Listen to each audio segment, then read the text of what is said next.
Let's piece this industry, put them into different pieces before we put them into one advocacy component.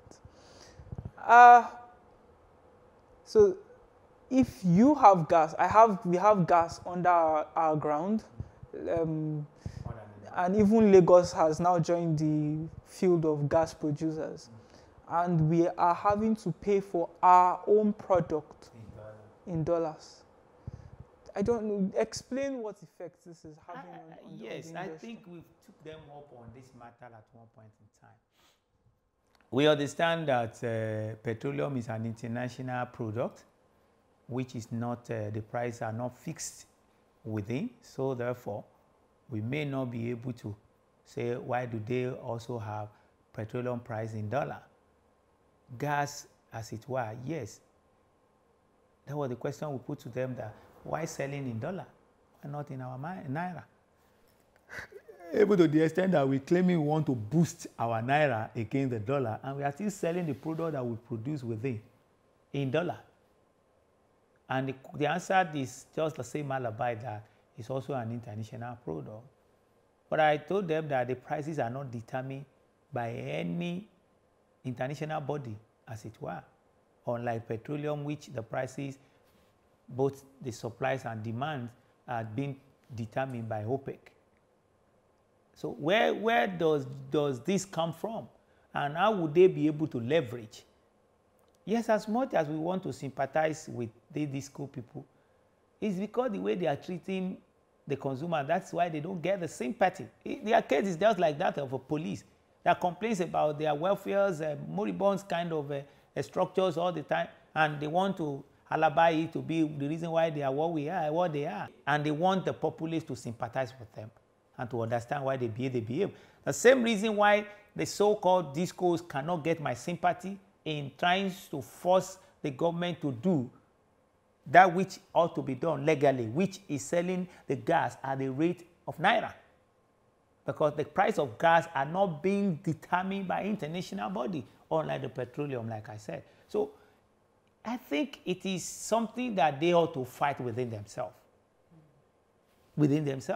Because their service to the people are not encouraging.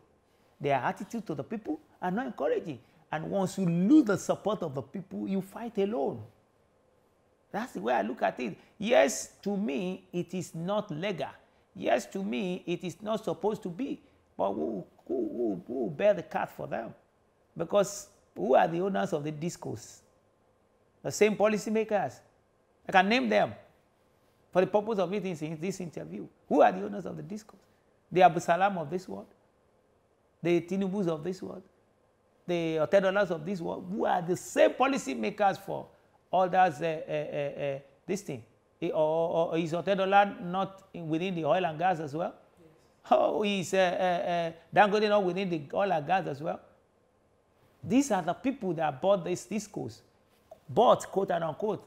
Off camera the other time I was explaining to you how some of them have not been able to pay up even the initial money they are supposed to pay. 5 years running into their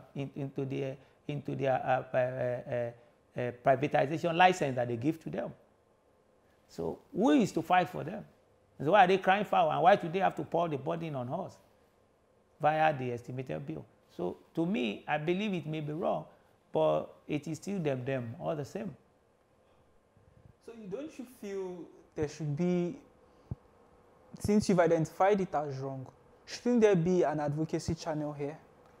Yes, like I said, advocacy channel is supposed to be, even if when that is when even their own attitude toward the final consumer is encouraging.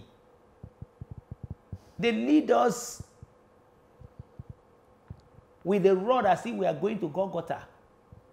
You need to see their staffers, the way they act, and they act when it comes to payment of supposedly estimated bill that is not correspondent or commensurate to the light they supply.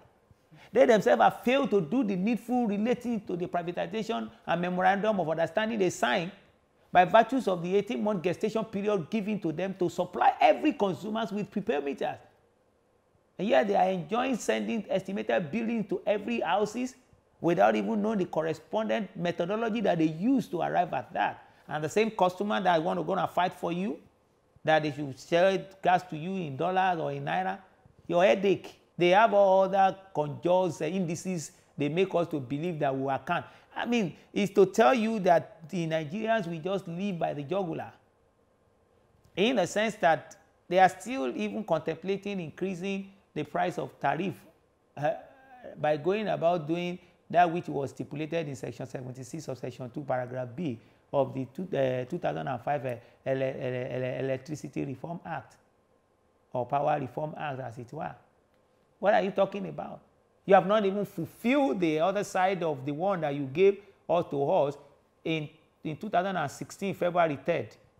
And you are thinking of increasing again. Why you told us then that it's a pill that we will have to swallow? Because of what? Because it's no longer MITO 5 years. It's going to be MITO 10 years. What do I mean? Multi-tariff years operation is supposed to be 5 years according to the provisions of the law. Now, Fashola, the ministers of power, said that this one has also as council and override that of MITO 5 is now MITO 10. Now it is not even up to 1 year or more than 1 year, despite the court judgment that I myself and my brother, Barrister Toluwani, got from Justice Mohammed Idris on July 13, 2016. If we could not, if that could not be obeyed, and you have not even obeyed it, that's why the judge calling it barbaric, illegal, and unconstitutional. And yet you are thinking of increasing another one. Where is that done? Okay. So how do you want me to go and fight for those people? That they should bring the price of gas into dollar, into naira. What's my own? So another problem that is faced at the gas line is pipeline vandalization. Yes, the figures are dropping, but the pipelines are still being vandalized. And the consequent effect leading up to the generation plants is the fact that the generation plants cannot function effectively because as last I checked, only 2 plants out of the 25 plants connected to the grid were fully operational. The other plants were partially operational. So I know there's not much we can do around pipeline vandalization in terms of advocacy, or there is much we can do. There's much we can do, but how much have you seen is the question I should be asking on advocacy against pipeline vandalization by non-government officials? Are citizens really involved in stopping? Well, yes, people? Yes, yes, to some extent. Some of us also do. We try as much as possible to put up some, kind of words to the effect that the government also should be proactive in protecting this pipeline. What are some proactive measures? NSCDC, that is the Nigerian Security Defense and what have you, do they have the capacity? Do they have the equipment? Are they well equipped? Can't you see the way even the one that's supposed to do the protections of lives are being equipped? They are supposed to be what we call synergy within all the security apparatus, yes, in order to carry out this work and carry it out successfully. Which I believe that that's what the government is doing with that of Operation Crocodile Smiles and Operations Python Dance. So you feel the government is putting in some coordination? Yeah, I believe that the vandalizations of pipeline has reduced drastically. So moving on to generation, yes, there's lots of generation both on the grid and off the grid. Yeah. And Prime Minister Fashola, as I love to call him, said we were doing 7,000 megawatts. Well, 3,000 was lost to sabotage. So which shows you that at least 3/7 of what we generate is still, according to him, lost to some form of vandalization and sabotage. That's putting that out there. The problem of vandalization is still real. Exactly. If you are losing up to 46% of what you generated to sabotage, let me take him for his word. That means we still have, that means the postulation I just gave the other time could not, is jejune, it cannot be substantiated by virtues of what you just read out from the ministers of power. Exactly. If we lost about 46% to vandalization, And then what are we now talking about? Because sabotage, I don't know the area of where they have been sabotaged other than the vandalizations of the pipeline. I would love to find out from you, what do you think can be done to free that stranded power? Well, to me, I just believe that it boils down to what they failed to do ab initio, and which is when they are privatizing this. And I told you there are some certain criteria that they're supposed to look into before they dash themselves, these companies. One of it is financial stability and financial backing. The second, which is most paramount, is also technical know-how. Many of the people that they share this company among themselves does not have the technical know-how. The generation company has technical know-how, and they generated. And they've generated more than we need. More than our. Or more than is being given our to grid us. Can cover. Because between last year and today, except we have expanded, we can only accommodate 5,000 megawatts. So even if we produce that, to generate that, our grid cannot contain it. We still have a shortfall. No, because, sorry to put this out. Because you know very well that power cannot be stored. Yeah. It can't be stored. It has to be. There is no way you can say, oh, let me keep it for tomorrow. We have batteries. We have energy storage systems coming up. Yes. It's still coming up. And back to what I was trying to say is that, back to your question, the reason why they are witnessing all these things, the stranded energy or stranded power, is because they have not upgraded the initial equipment they met on ground. They've not done anything about it. It's not surprising to you that it is happened to the Genco, to the Transco. It's still the same way the discos are doing with the transformers on ground. People still buy transformers by themselves, which is completely illegal. Why? Because the financial backbone they ought to have before they can even give them this was not there. Imagine the telecom industry when they came in and they are now asking you and I to have to be the one that will buy the poles and all these things that they use to supply us. You can imagine when they first came in, we are one of the early adopters. I think I bought my line in August or September. They started in August 2001. I bought mine in September. We still climbed the tree. We climbed this thing. And before the end of that year, we're beginning to stand on inside our house and receive calls. Those are the people that came in with the technical know-how and with the financial background, apart from the initial money they paid to buy this thing. If you recollect very well, many of these licenses were sold to them at $288 per $1 million or thereabout. And outside that, they still come with the money to come and invest here. But the discos were sold to indigenous people. Many of those ones are the ones that looted us dry in the first instance. They keep the money and they did not invest in it. They didn't buy new equipment. They did not do anything to the transformer and the transmission equipment. Many of the times you will see that there is no light, and you call the disco, what happened? They said there is a transmission breakdown. That it is them that they have problem, not there, that they have enough to distribute, but the transmission organization does not have whatever. Why? Because the equipment they met on ground is still what they are using. Imagine if it is equipment of Nitel that the telecom they are still using. How will it be able to effectively? You hear that the transmission company has been wheeling 5,000 megawatts since 1950. So that speaks to how good their facilities are. But the question is, what's the reform point that Nigerians should latch onto with regards to transmission? What's the demand? The demand is very simple. Now they got a loan from ADB. $2 billion US dollar. Yes. And what is that money meant for? To operate, to upgrade their equipment? Or which they've started doing. Which they have started doing. So let us see how far and how quick that will be done, and we'll be able to see the effects. Because, like I said, these are the problems that we have. The problem is, by the time these discos are buying and collecting this company, I have not seen it in my life. It only happens in the last administration, that somebody wants to buy my car. Then I have to sign an agreement with the person that bought my car that I am the one to supply you battery, or if your battery comes down, I'm the one to buy fuel for you, or if you need it. Even if the engine has problems, don't worry, I'm still going to be the one to do that for you for a certain period of time. That is the kind of privatization they did in the electricity distribution company.